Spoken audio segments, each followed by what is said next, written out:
সারা পৃথিবীর ইতিহাস পড়ার চেষ্টা করি, রাজনৈতিক ইতিহাস যতটুকু পড়েছি, একই বাড়ি থেকে, একই সংসার থেকে স্বামী এবং স্ত্রী পুরো জাতির সবচেয়ে জনপ্রিয় ব্যক্তি ছিলেন পুরো রাজনৈতিক জীবন ধরে, এবং যে জনপ্রিয়তা নিয়ে রাজনীতিতে প্রবেশ করেছিলেন সেই জনপ্রিয়তা নিয়ে আল্লাহর কাছে ফিরে গেছেন।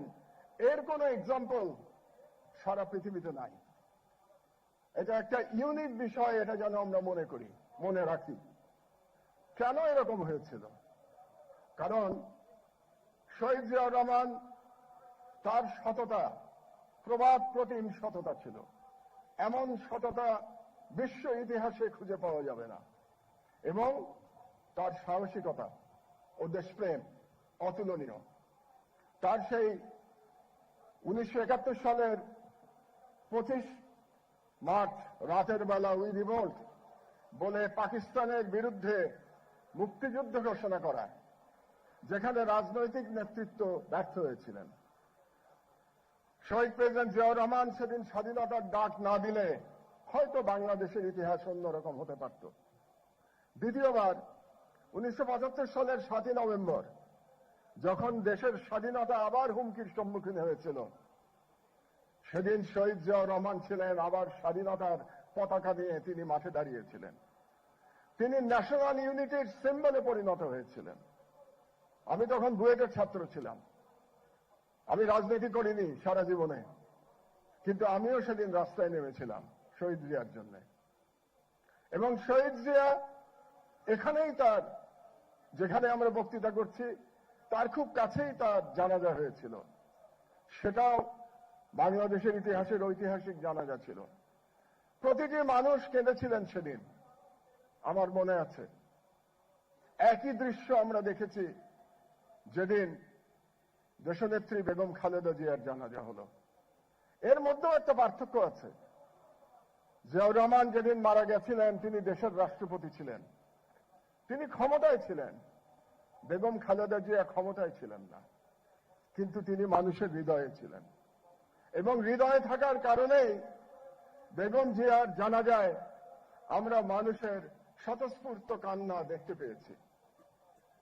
এবং বেগম জিয়া কেন এত জনপ্রিয় ছিলেন? তার একটা কারণ তো অবশ্যই স্বামীর মতোই তার দেশপ্রেম ছিল। আরেকটি কারণ হচ্ছে তার সংগ্রামী জীবন। এই উপমহাদেশের 100 বছরের ইতিহাসে বেগম জিয়ার চেয়ে সংগ্রাম করেছেন গণতন্ত্রের জন্য এরকম দ্বিতীয় কোনো ব্যক্তি খুঁজে পাওয়া যাবে না। আপনারা পড়ে দেখেন, বেগম জিয়ার সমতুল্য সংগ্রামের কাহিনী আর কারো জীবনে খুঁজে পাবেন না, পুরুষ কিংবা নারী। সেই সংগ্রামের ইতিহাস আপনারা জানেন, কিন্তু তিনি কোনোদিন মাথা নত করেন নাই। তার একটি স্লোগান আমার সবসময় মনে পড়ে, ওদের হাতে গোলামীর জিঞ্জির, আমাদের হাতে স্বাধীনতার পতাকা। এই স্লোগানটি যেন আমরা বাংলাদেশিরা কোনোদিন না ভুলি। আমরা যেন বেগম জিয়ার সেই স্বাধীনতার পতাকা সারা জীবন হাতে ধরে রাখি।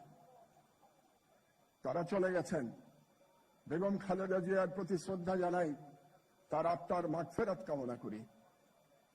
আরেকটি কথা বলে আমার বক্তব্য শেষ করব। অনেকেই বক্তব্য দেবেন এখানে। সেটা হলো, তার পুত্র তারেক রহমান এখানে উপস্থিত আছেন। এটা খুব গর্বের বিষয়। বেগম জিয়া এবং জিয়াউর রহমানের সন্তান হওয়া অত্যন্ত গর্বের বিষয়, কিন্তু এটা একটা ভয়েরও বিষয়, এটা একটা শঙ্কার বিষয়। কারণ তাকে সর্বদা বাংলাদেশের মানুষ তার পিতা এবং তার মাতার সাথে তুলনা করবে। এই তুলনা বড় কঠিন, যে কোনো ব্যক্তির জন্যই কঠিন। বাংলাদেশে যেটা বললাম, গত 55 বছরে মাত্র 2জন নেতা নেত্রী জন্মেছেন। তাদের সমতুল্য হওয়া কঠিন কাজ, এবং সন্তান হলে আরো কঠিন কাজ। রবীন্দ্রনাথের একটা কবিতা আছে, তোমার পতাকা যারে দাও তারে বহিবারে দাও শকতি। আজকে শহীদ জিয়া এবং বেগম জিয়ার পতাকা তারেক রহমানের হাতে ন্যস্ত হয়েছে।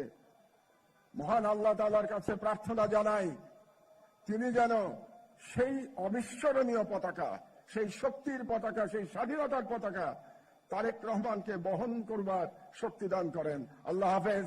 বাংলাদেশ জিন্দাবাদ।